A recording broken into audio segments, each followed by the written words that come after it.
જય માતાજી મિત્રો. તો આજે અમે આવી ગયા છે સુરૂપાના પાર્લરે કે જ્યાં તેઓ વિવિધ પ્રકારની વસ્તુ વેચે છે. ઠંડા પીણા રાખે છે, કુરકુરિયા રાખે છે, વેફર્સ રાખે છે, વિવિધ પ્રકારના બાળકો માટે ચોકલેટ રાખે છે, રમકડા પણ રાખે છે કે તમે અહીંયા જોઈ શકો છો.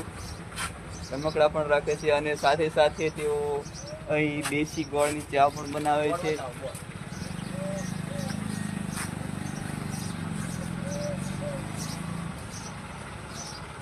તમારે પણ મિત્રો જો દેશી ગોળની ચા પીવી હોય તો અહીં સુરૂપાના પાર્લરે આવી શકો છો. સુરૂપા બે શબ્દો કહે છે. સારામાં સારી ગોળની ચા અહીંયા મળશે અને ડાયાબિટીસ માટે સ્પેશિયલ સારામાં સારી ગોળની ચા પીવી જરૂરી છે. તો તમારે ગોળની ચા પીવી હોય તો સુરૂપા કંઈક ડિસ્કાઉન્ટ પણ આપશો ને? આપશે. તો મળીશું મિત્રો નેક્સ્ટ વિડીયોમાં.